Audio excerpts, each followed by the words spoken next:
Alright, Brakta Yahweh, Brakta Hawashai, Kala Yahweh, Batrin Hawashai, Batran Kakadash, Divine to the elder apostle, great military will, and their salutations to the oxen and put to the truth across the four corners of the earth to the pure power Yahweh, Hawashai, the hope of elect. And who the world inwardly called God's name Yahweh, and who the world inwardly called Jesus Christ named Hawashai. For the Hebrew Israelite that consists of the so-called Negro, Latino, and Native American Indian. This is Mahar Call from the Great Millstones, Los Angeles camp, back with another lesson. Alright, I'm an Razadar, Lord willing.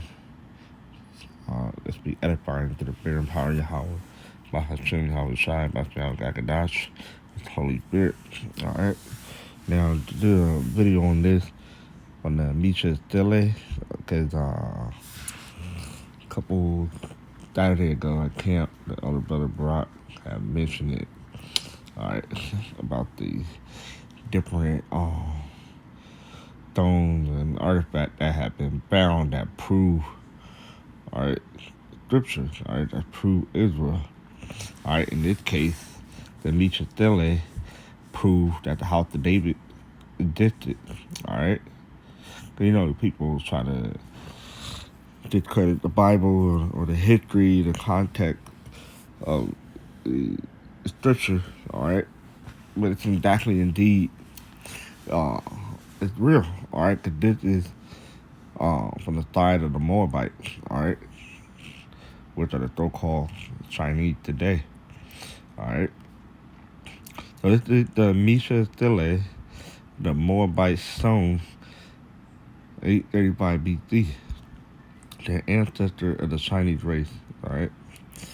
The Moabite stone was discovered in 1858, about 20 miles east of the Dead Sea. What is most amazing is that it mentioned Israel, Yahweh, and the house of David. It is now in the Louvre Museum in Paris, alright, which is in France. The Bible says that the Mesha, the king of Moab, stopped paying tribute to Israel, alright. Mesha, the king of Moab, rebel against the king of Israel. Alright, scripture for a reference, 2 Kings 3 and 5. Well, Mesha made his own record of this rebellion. It is known today as the Mesha Stela, or the more popular destination, the Moabite stone. Alright, it was found in 1868 in Dibon in Moab. Both documents 2 Kings and 3 and the Mesha inscription describe the same event, the revolt of Mesha, but from an entirely different perspective. Alright? Alright, because of course people have their own account of how it went down. Alright? It goes to the scriptures. This is 2 Kings 3 and 1. Alright, now Jehoram, the son of Ahab, began to reign over Israel and Samaria the 18th year of Jehoshaphat, king of Judah, and reigned 12 years.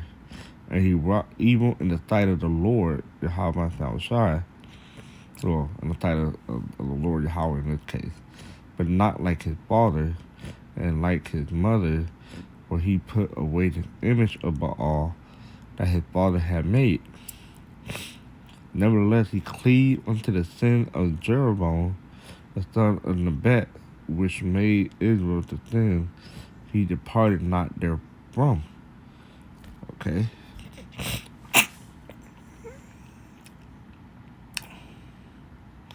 It said, and Mesha, king of Moab, was a chief master, and rendered unto the king of Israel 100,000 lambs and 100,000 rams with the wool. Alright. Mesha. Alright. The Hebrew word is Mayashai. Alright, delivering. Alright, because he was delivering the Moabite, alright, which was his people, from the rule of Israel. That was the omen. Okay.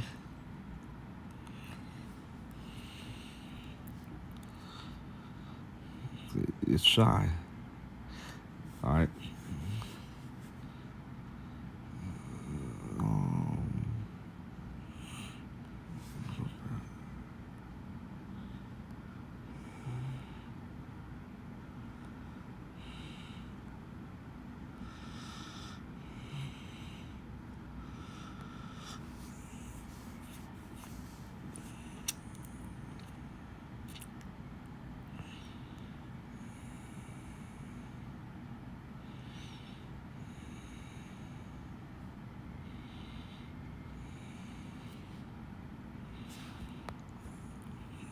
All right. Get that. But it came to pass when Ahab was dead that the king of Moab rebelled against the king of Israel. And the king that they rebel against the king of Israel. All right, they were like, "Fuck that! We ain't about to continue to pay tribute." Why? Because in the time of King David, right? Let's go to.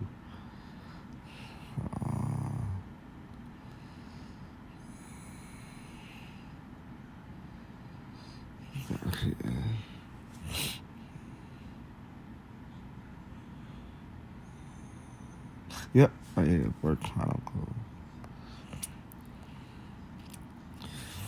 First Chronicle 18:1. All right, subtitle David Kingdom Strengthened. Why? Because he was putting all these nations into dejection.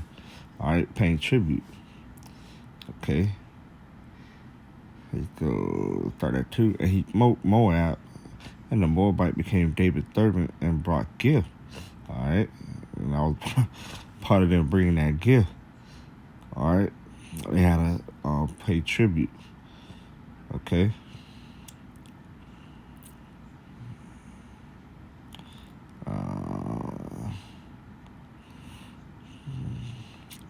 We didn't have many more for that.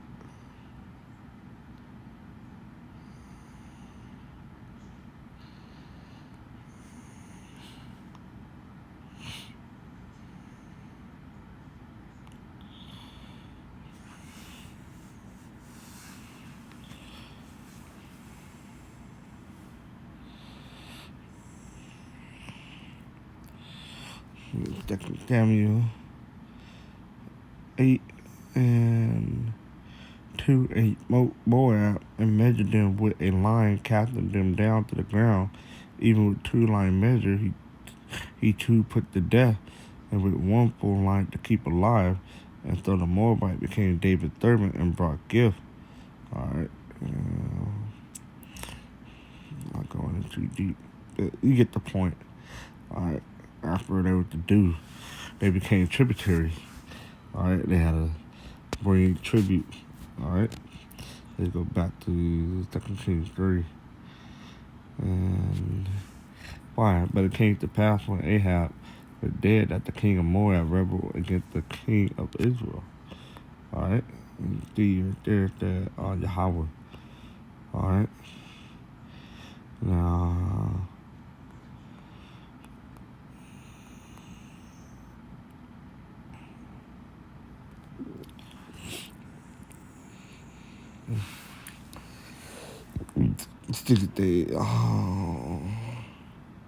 And the Canaanite inscription, which is basically Paleo Hebrew, all right, the ancient Hebrew, all right. That's it right there. So Esau knows, all right. Esau knows that it's the true language, all right. It wasn't made up, all right. Not a made up language, all right. It's not.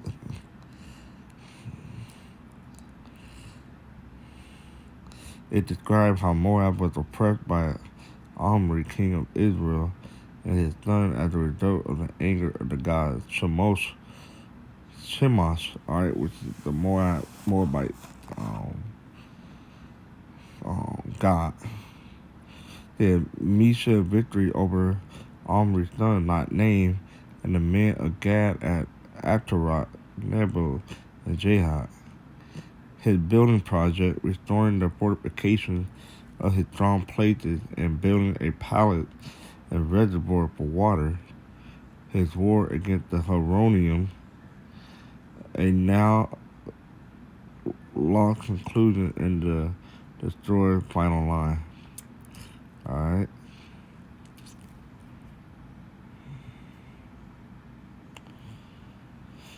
And here it is. It's they translated. Alright. Let's see. It said, I am Mesha, son of Chemosh, king of Moab, the Dimonite. My father ruled over Moab for 30 years, and I ruled after my father. I made a high place for Chemosh and Kiriha, a high place of salvation, because he saved me from all predators, and because he made me triumph over all my enemies. Now as for Omri, king of Israel, he oppressed Moab for many days. They call him Omri. But in scripture we know who was ruling at that time. Okay? Ahab. Alright.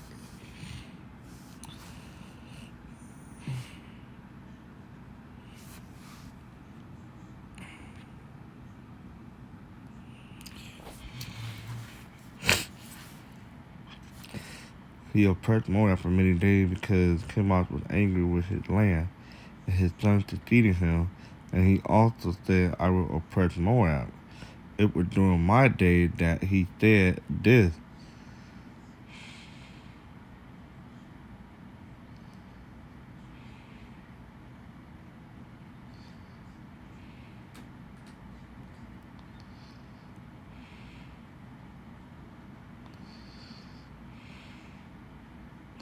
Alright, so it was some stuff that was missing.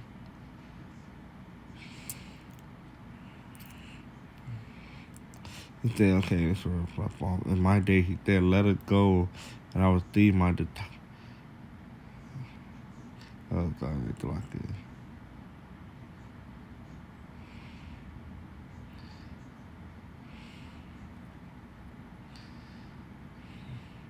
where let's see, Omri was king of Israel and oppressed Moab during many days, and Chemosh was angry with his aggression. His sons succeeded him, and he also said, I will oppress Moab. In my days he said, let it go, and I will see my desire upon him and his house. And Israel said, I shall destroy it forever. Now Omri took the land of Madiba and occupied it in his days, and in the days of his son 40 years, and Chemosh had mercy on it in my time. And I built Baal Meon and made therein the ditch, and I built Kiriathaim. And the men of Gad dwelt in the country of Atarat from ancient time, and the king of Israel fortified Atarat, right? Because, not mistaken, Moab border Gad.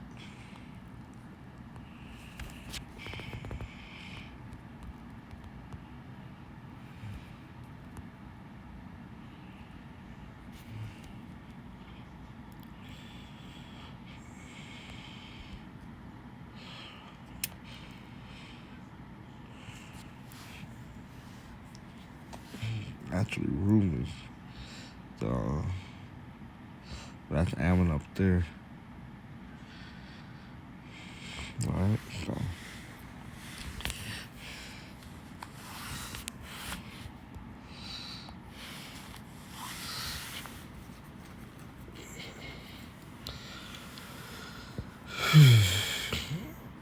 Made her in the ditch and built.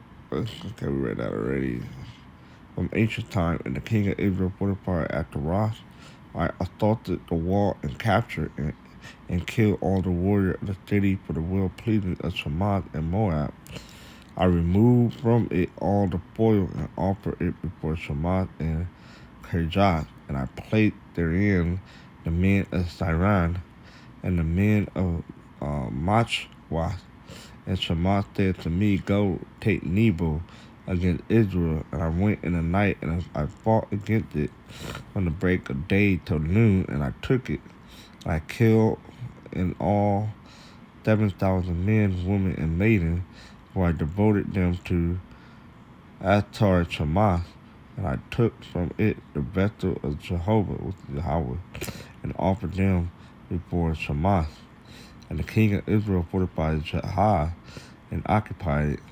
When he made war against me, Shamath drove him out before me, and I took from Moab 200 men in all, and placed in Jahaz, and took it to annex it to Dibon. Alright, going into the history of how he was going to war with Israel. Alright.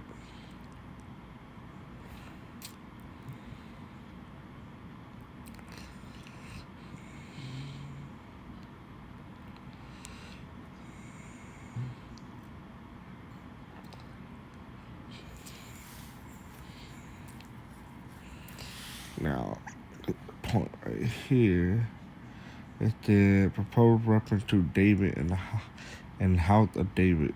Alright. Here. As house of David, meaning Judah, in line 31.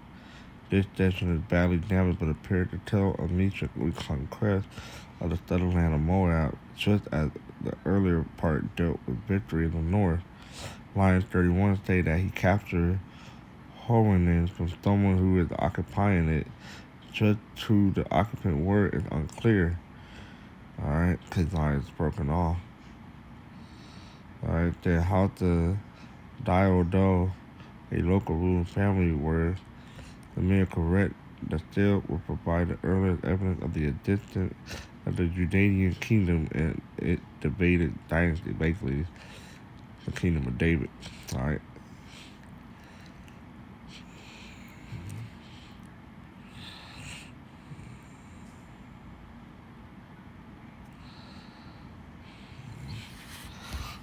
So that proves that the house of David existed. Alright. And not just the scripture, alright, but also those that we went to war with made their account, alright, because the house of David fell. Alright, let's go back into the scripture.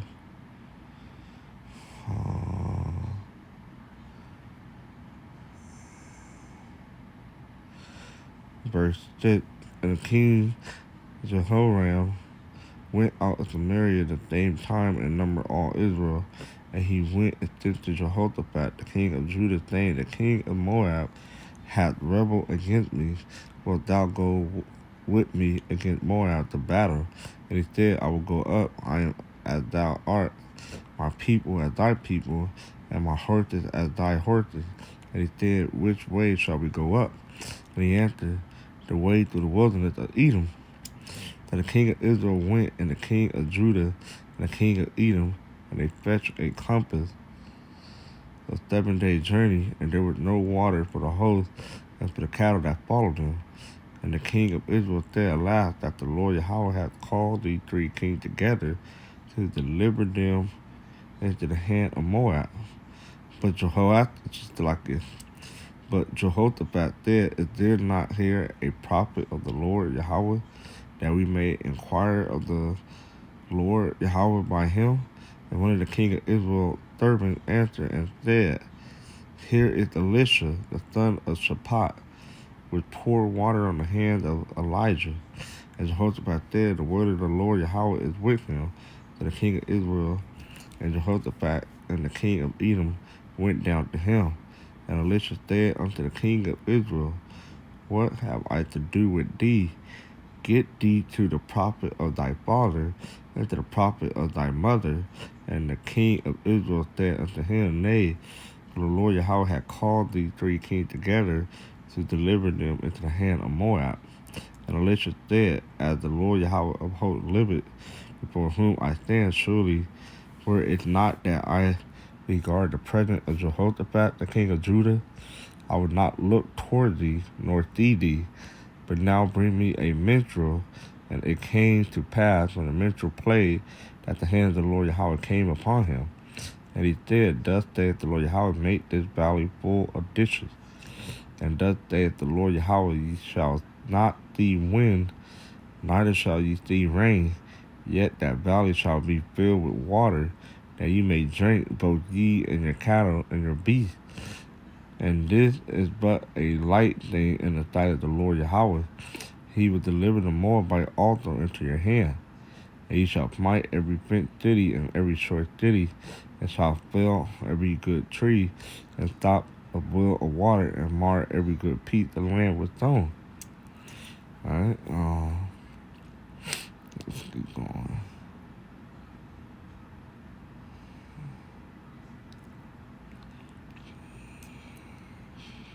And when all the verse 21, when all the Moabites heard that the king were come up to fight against them, they gathered all that were able to put on armor and upward, and stood in the border. And they rose up early in the morning, and the sun shone upon the water. And the Moabites saw the water on the other side as red as blood. And they said, This is blood, the king are surely slain. And they have smitten one another. Now therefore Moab to the foil. And when they came to the camp of Israel, the Israelites rose up and smote the Moabites, so that they fled before them. But they went forward, smiting the Moabite, even in their own country. Okay.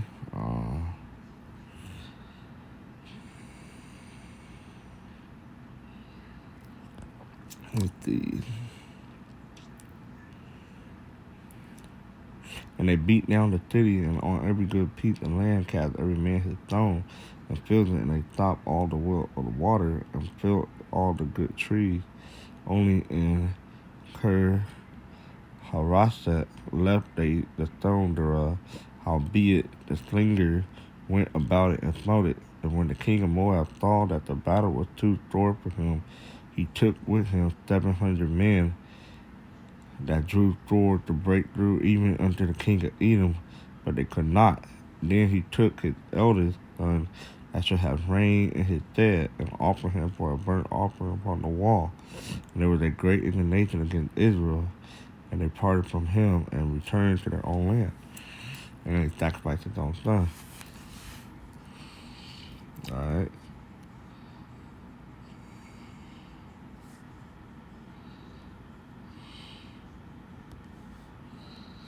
So that's just the account that, the Moabite rebel against King David. The house of David. Alright.